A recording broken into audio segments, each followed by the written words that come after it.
And welcome, friends, to this, the Thursday edition of the Grace Hour. We're broadcasting live here from our studios, which are located at the home of the Greater Grace World Outreach in Baltimore, Maryland. And I want to welcome you to this Thursday edition of our podcast today in this month of August. Great to have you with us. Quick reminder to those of you that are tuning in and listening today, the comments section is available to those of you listening and watching. Share your thoughts with us. I'd love to hear what you have to say about our theme and our subject matter on the broadcast today. If you have questions, pose the questions there as well. This week, throughout the Grace Hour, talking about the parables in the New Testament, the parables of Jesus. Today, we'll focus on one of those parables found in Matthew's Gospel, the 18th chapter, and it's the unforgiving servant. My name is Pastor John Love. Joining us in the studio today, Pastor Tom Schaller will be your hosts, and we invite you again to participate in the broadcast, share your comments with us as the program progresses today. And Pastor Schaller, we can talk about the nature of having an unforgiving spirit, because the parable is about the unforgiving servant, but we can also talk about the importance of forgiveness. I think that's what really Jesus was teaching his disciples and teaching all believers, the power of forgiveness, the value of forgiveness, how much forgiveness blesses, obviously, those who we give it to, but blesses us as well, doesn't it? Yeah. I wonder, could you give like a list of things that commonly happen to people that come under that category of forgiveness? Like, what are the things that people need to learn when you get hurt or offended or you need to forgive? You could ignore it. You can put it aside. You may not learn about forgiveness. But here Peter said, then came Peter to him, said, Lord, how often shall my brother sin against me and I forgive him? Question. How often? And then he said 7 times? Question mark. So how often shall my brother? So who is that? It could be an actual brother, someone in the family, or a brother in Christ, someone in the church, a close friend, someone we're married to. There's so many different people that this could apply to, but it's all about relationships.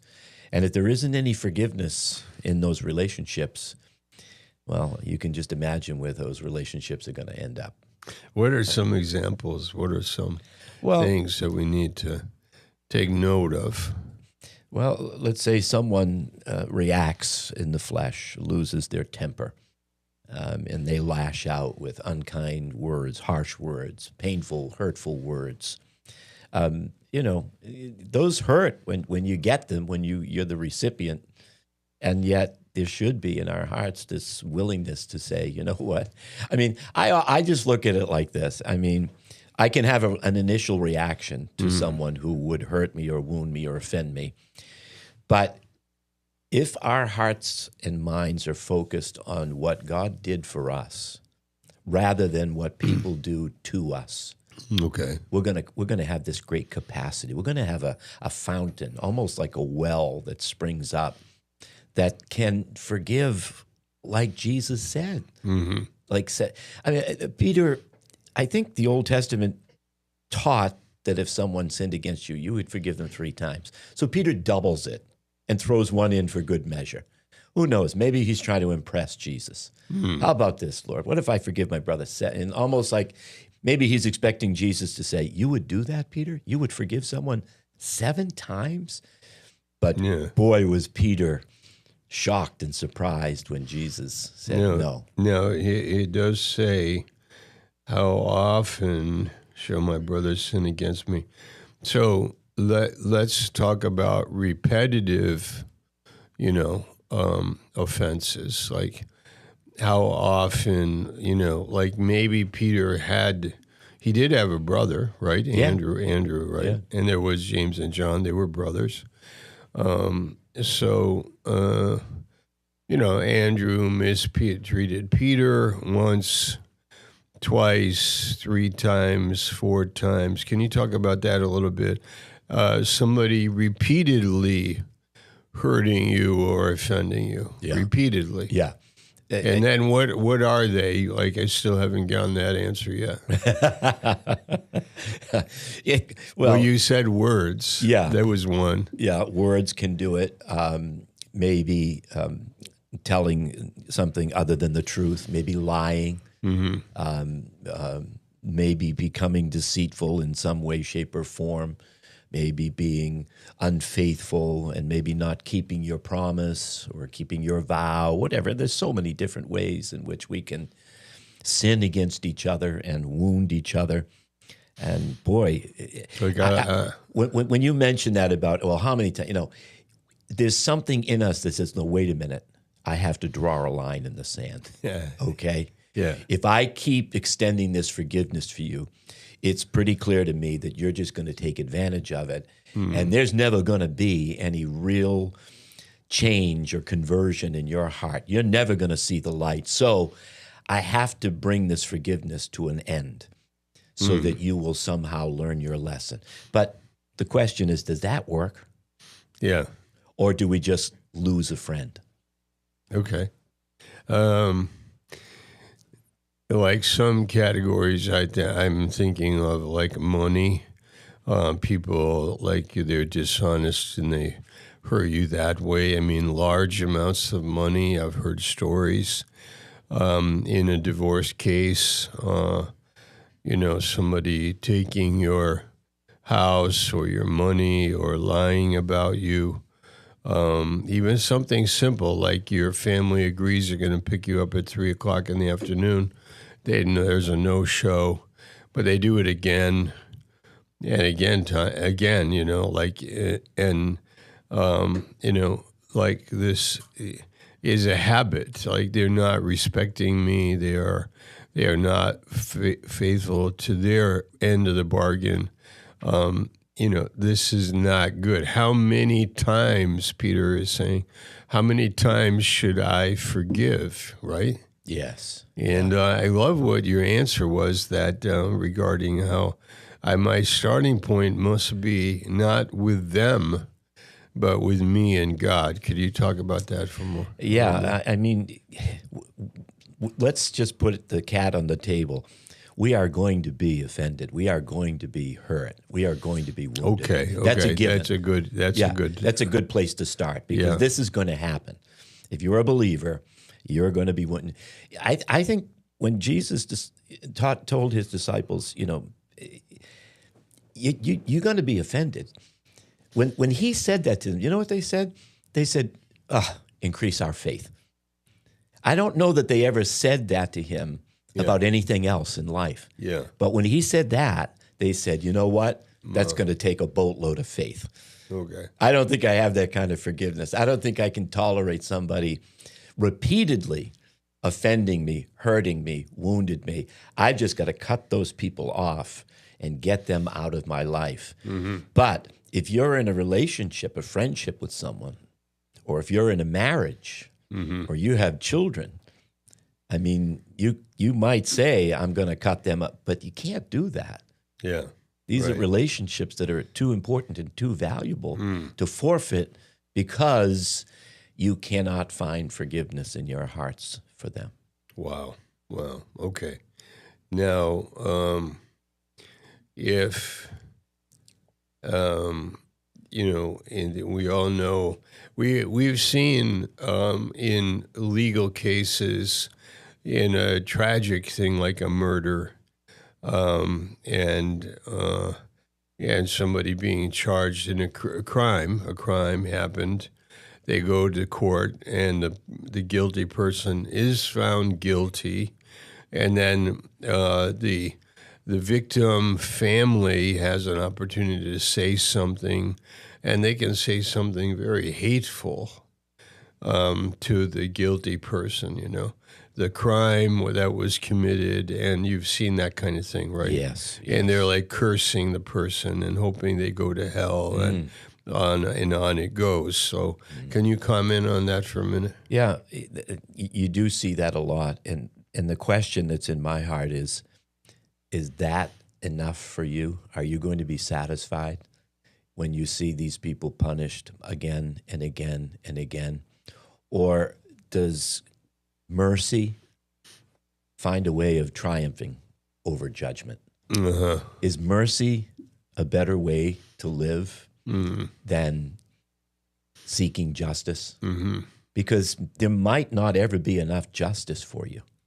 Okay. There just might not be enough. Yeah. Right. Even if they get what they deserve and more than that. Because we've heard people in the courtroom when these people are sentenced to life in prison.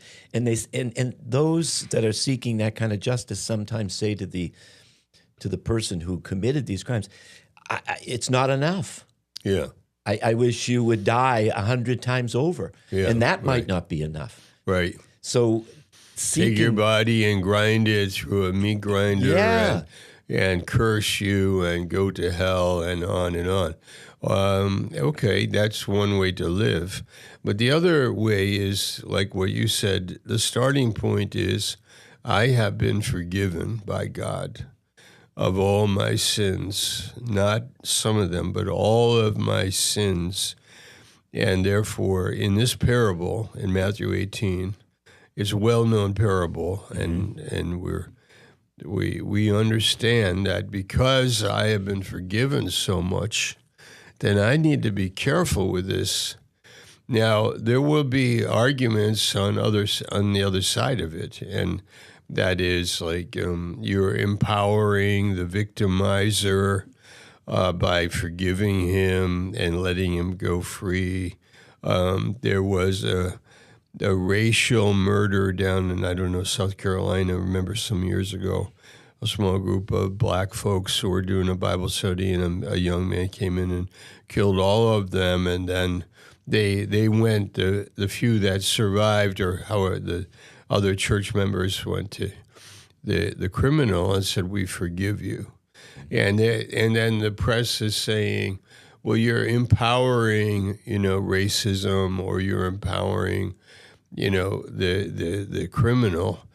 And what would you say about that? I mean, this isn't about empowering anybody. It's about that from my heart, if I have been forgiven and I am told by God, that is, I have been forgiven, so I must forgive others. And I'm doing it for that reason. Yeah. It glorifies God. Yeah. It releases the person who committed the offense, and even perhaps more than that, it releases you. Because when we don't give out the forgiveness that we've so freely received from God, we become a prisoner, so to speak, of an unforgiving spirit. Because it's important to note, too, that Christ wasn't speaking here about salvation, but rather the results of salvation. The results of salvation are, I can forgive because I have been forgiven. Now, if you can only focus on the offense, it may be very, very difficult for you to find forgiveness. But if you focus on what was done for you. Yes. And I think it's summed up by the Apostle Paul in Ephesians 4:32, when he said, be kind, tenderhearted, forgiving one another the same way that God has forgiven you. Whoever it is that I have to extend forgiveness toward, they have not needed forgiveness as much as I have. Oh. I have needed forgiveness from God much more than they need forgiveness from me, because I have sinned much against God and have been forgiven much. Yeah. And that's the only way it works. It's almost like when you receive mercy, you become a channel of mercy. When you receive grace, you become a channel of grace. When you receive forgiveness, you become a channel of forgiveness. And I think that the whole parable, Pastor Schaller, is less about, imagine someone reading this parable and thinking, oh, well, this is all about Jesus teaching about mismanagement of money. That has nothing to do with it. This is about misunderstanding the Father's heart, because the man who was forgiven of his great debt, the first thing he did was that he went out and found someone who owed him such a small amount, grabbed him by the throat, and said, "You're going to pay me everything you owe me, and if not, I'm going to throw you and your whole family into prison." I don't believe that he walked out of the master's presence understanding what the master really said to him. The master said, "You're forgiven." But he said, if you're patient, if you give me enough time, I'll pay you what I owe you. But the master said, "I forgive you." I don't think a lot of believers really understand how much they've been forgiven. Okay. I think that you can hear it, but not believe it, and then live your life, trying to extract justice from other people because, you didn't. I mean, actually, I should go to hell. Yeah. Basically, that's what it means. Yes. I should go to hell. Yes. And I should go to hell like right away, like immediately for the sins that I've committed.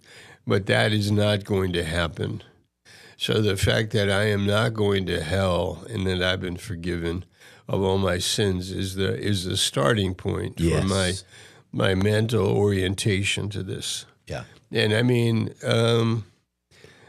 I think you have read, opinions from people, and I think people many times they don't know what they're talking about.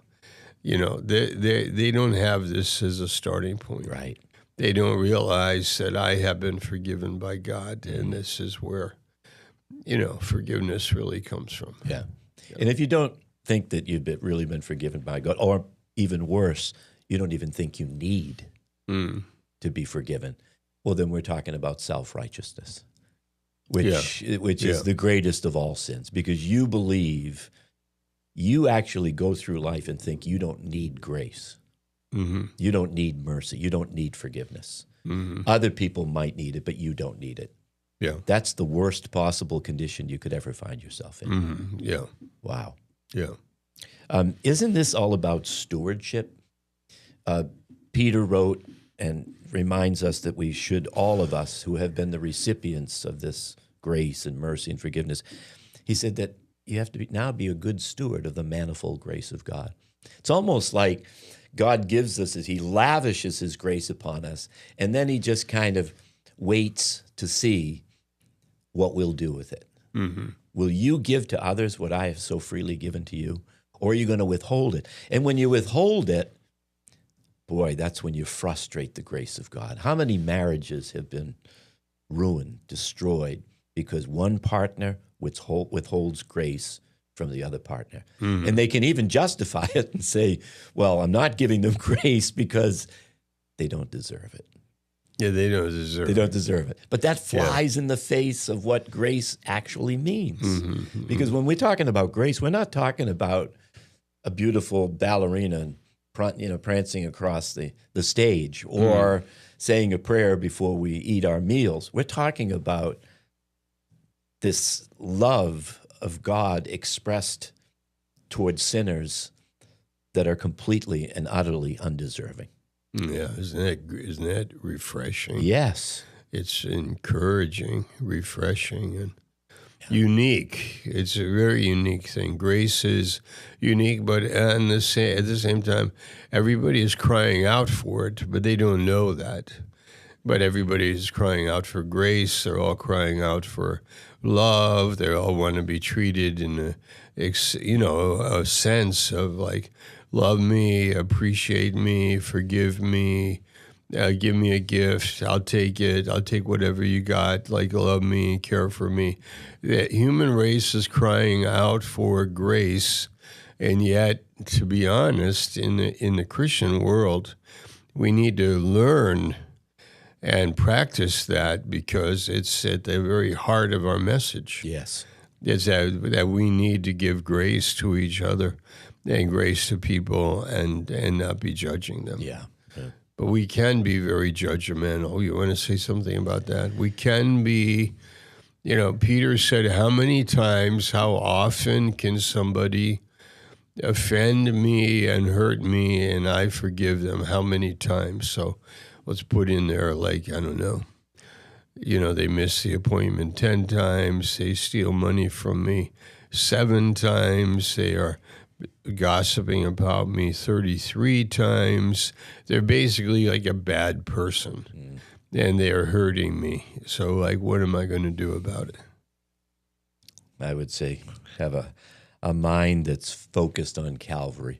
Uh-huh. Yeah. I mean, it's almost like you really have to look away from the offense and you have to look at Calvary and what was accomplished there for you. Oh, wow. Yeah. If you can't do that, then I mean, you're gonna miss grace. And, like, you pity the person who's behaving like this because you're not the only one they're doing it to. They're doing it to others for sure. And if they're doing it now, they'll probably be doing it a year from now. Their life might unravel terribly without having a lot of friends and without having a meaningful relationship with somebody. Yeah. So maybe this is happening to you that you would be able to be with them, forgive them, spend some time with them, invest in them. And maybe the grace that you have will have an impact on them, and maybe they would turn to God, or they would realize what's going on and change. Yeah. It seems to me in the Old Testament a classic illustration of someone extending that kind of grace to the undeserving was David with Mephibosheth. Here he is, David is at the zenith of his kingdom. Everything is going his way. He's put Israel back on the map militarily, spiritually. They're healthy. He's leading the nation. God is blessing him. And in the midst of it all, in 2 Samuel chapter 9, he stops and he says, wait a minute, is there anyone that I can show kindness toward for Jonathan's sake? But that's what grace does. That's what mercy does. That's what forgiveness does. It makes us think and look for others that could receive the same thing that we've received. I think that's what the motivation is behind our evangelism and soul winning. If God has been so good to me and I've found such favor in his sight, I can't keep this to myself. I have to share this with others. I want other people to know how good God is, because that goodness will lead them to repentance and lead them into a relationship with God who, well, his forgiveness is just endless. And we can't live without it. Yeah. We can't live without it. Yeah.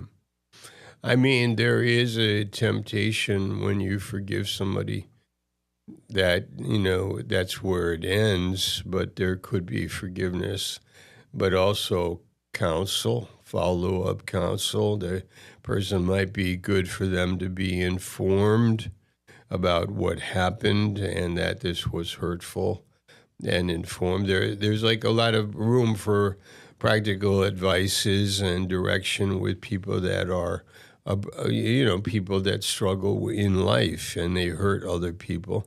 But so that we're not denying that, but we are emphasizing the need for us to, process this through faith. Yeah. And to realize that God is wanting me to be forgiving. Yeah. And it's safe to say, too, that we can make the decision to forgive someone, and then the forgetting part may take some time, but the initial decision to forgive them is what's all important.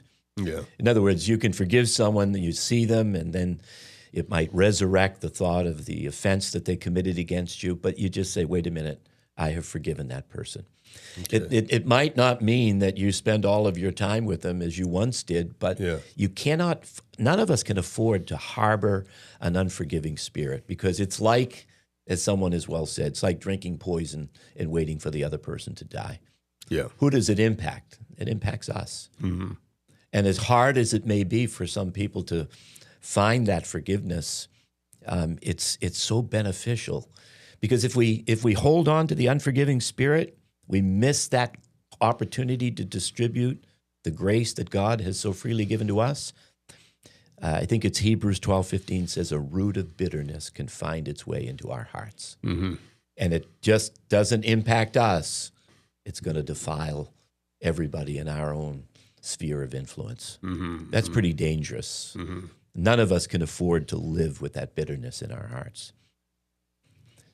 Yeah, so we have here the parable. Therefore, in the kingdom of heaven is likened unto a certain king, which would take account of his servants.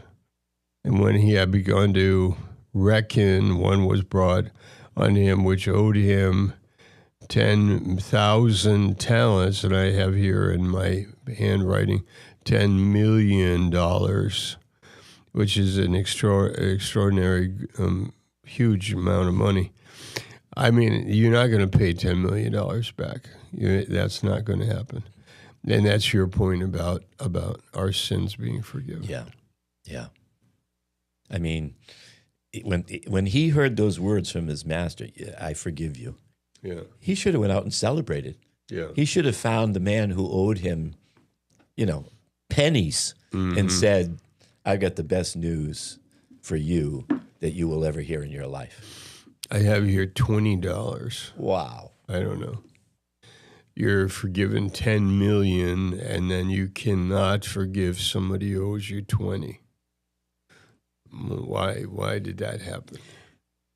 I have the sneaky suspicion that he did not believe the words of his master and was bent on repaying his debt. And the best way to start to repay that debt is to find out who owes me. And then I'll collect from him. And then, you can just imagine. And this is the way a lot of people live. They think this way. The self-righteous believe that if they can do enough good things, they will be able to earn their way into God's favor. Okay. Not realizing that grace comes when God decides to give it to us freely. Okay. Based upon the justice that was satisfied at the cross. He can do that. Yeah. And he can be just, and as Paul wrote to the Romans, and he can turn around and justify anyone who will believe on him. They can be ungodly, they can be sinners, they can be rebellious, they can be... Another way of saying this is, unless you are spiritually minded, you will not get that. You won't get it unless you are spiritually minded. Can you comment on that? Yeah, I think a spiritually minded person takes a hold of the truth of the gospel message. And they recognize, look, God manifested his love when I was of no value to him. There was nothing in it for God. Yeah. He just wanted to display his nature and character of love. When that gets a hold of your heart, everything about your life changes. As much as we say, I hope this never happens to me. I hope someone never does this to me because I would find it very difficult to forgive them. But with a heart and mind that's focused on what was done for you at Calvary, believe it or not, you would find a capacity to forgive. Yeah. That's remarkable that God would do that for us. And I love the fact that he said, look, I know you can't do this on your own. So let me do for you what you could never do for yourself. And then through the Spirit of God, you're going to have a capacity to do it for others, but not without him doing it first. In other words, imagine if God said this, I'm only going to forgive you if you can forgive others. Who would ever be forgiven? Okay, right. We couldn't be. Yeah. But he says, I'm going to forgive you. That Ephesians 4:32 principle. Forgive others, even as God has first forgiven you. In other words, God says, look, I'm going to do this for you, and I'm going to create a capacity within your soul so that you can extend that same grace to others who need it. And when you find yourself saying, well, I would give them grace, Lord, but they just don't deserve it. And you could just hear God asking the question, did you? Yeah. Did you deserve it? Yeah. It's like, no, of course Did you not. deserve it? Yeah, I know. But it's so strange. It's so contrary to our natures that we would gladly, willingly receive it freely from God, but hold on to it in a very stingy way until we feel people are deserving of it. Oh, yeah. They're deserving of it. Yeah. Once you merit it, I'll give it to you. What are those merits? Like I would say, one maybe that I've heard people say, I will forgive you if you'll never do it again. Oh, Another one is, I will forgive you if you are sincere about this. You know, if you're going to change, then I will forgive you. there you go. What's wrong with those? It's all conditions. They're all conditions. Yeah. But imagine David saying that to Mephibosheth. Mephibosheth, you can sit at my table for the rest of your life if you can finally figure out how to get up and walk straight. All right? You can sit there as long as you're faithful, which, as we know in the story as it unfolds in 1st and 2nd Samuel, he wasn't. He wasn't. Yeah. He turned his back on David, and then he showed back up in the kingdom after the rebellion of Absalom. And, it comes out, and people said to David, David, this guy turned his back on you. When he had a chance to stay with you and to be loyal and faithful, he wasn't. So don't bring him back to the table. Don't let him sit in your palace again. But David said, well, when I extended that grace to him, it didn't come with any conditions. Mm-hmm. It wasn't, you can sit here as long as you're loyal. Yeah. It was, you will sit here for the rest of your life. That's what grace sounds like. Yeah. Mm-hmm. And that's why it's so amazing, right? Now, what about, so when we say unconditional forgiveness and also repetitively, like how many times? 70 times, 7 times. And these are to people that offend us. What's the end result when you have people living like that and acting like that, that forgiveness is a real thing? Then what happens? You can make it. You can endure. Yeah. In other words, some people do the math. They say 70 times 7. That's 490 times. Yeah. I have exceeded that mark in my marriage relationship. I have gone way beyond 490. Okay. And of course, Jesus meant it as an idiom of speech, which meant infinitely. But what that means is you're going to have relationships that endure. You're going to have fellowship with people that can extend, beyond the offense and beyond the wound and the hurt and the pain that they've caused you. You're going to be able to have lifelong relationships with people. It's going to be a great blessing in your life. And you're going to be, well, I don't mean to be an expert on forgiveness, but you're going to master the art of forgiveness. You're going to be like Joseph as you go through life. I mean, if anybody could have held on to a grudge and could have had an unforgiving spirit, it would have been Joseph. Yeah. But he didn't. Yes. It was in his heart. Yeah. Free, right? Yeah. And he even, to remind himself, I think he named one of his sons, after that forgiveness that was given to him. God has made me to forget. To make me forget. Yeah. And then and the other son, in the land of the you've made me fruitful in the land of my affliction. Wow. Fruitful. Okay. That's made unbelievable. Me forget, and then you made me to be fruitful. It's like every time he called his son. In itself, right? It is. Yeah, he called his son. Manasseh and Ephraim. That's it. What is it? Yeah. You imagine calling your son, but every time you call him, his name means God caused me to forget. Wow. That means every meal he's reminded. Breakfast, God caused me to forget. Lunch, God caused me to forget. Dinner, God caused me to forget. Oh. Wow. Wow. That's a great message. And then he made me rejoice in light of my toil or my adversity. Yes. Oh. Joseph. Have you ever met an unforgiving person who has become bitter? Yes. You have? What's their name? I can't reveal that because then I would have to ask for their forgiveness. But it's true. It's poisonous for the poor soul that harbors the unforgiving spirit, and for the person that's been alienated because they refuse to accept the forgiveness or to give others the forgiveness. That's a tough way to go through life.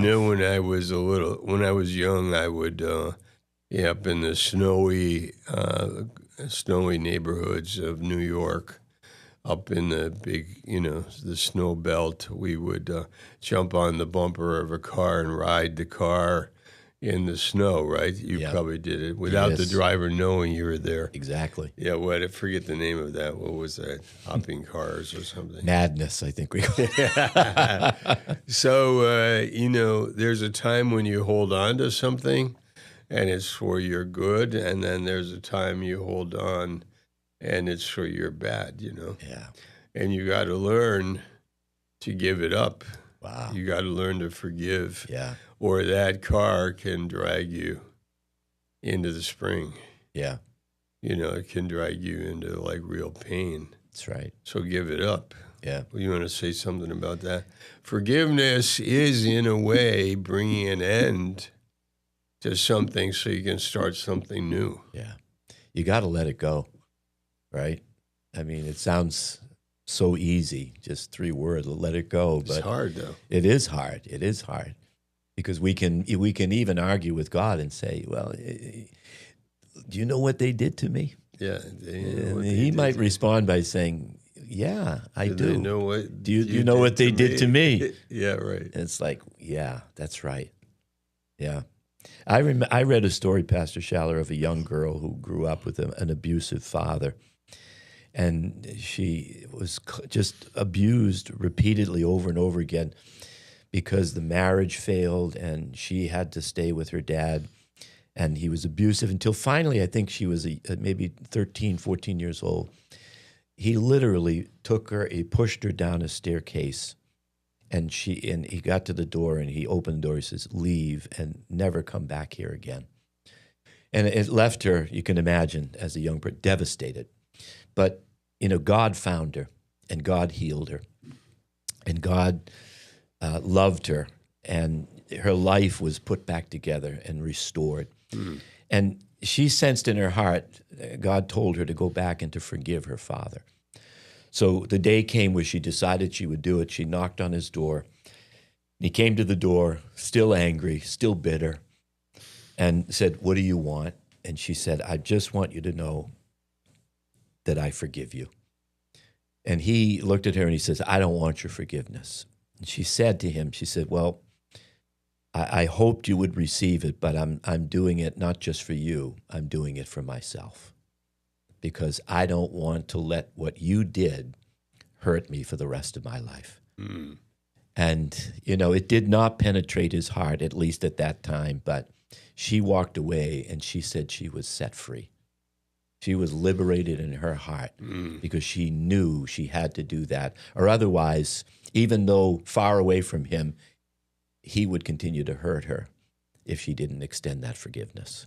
Mm-hmm. It may be what we have to do in our own lives with those that have hurt us and wounded us and hurt us, even when they're that close to us. I've heard similar stories. One was a Jewish Holocaust victim who had survived the Holocaust, came to New York, and he said, I had to decide to forgive Hitler for what he did. I mean, that's a tall order.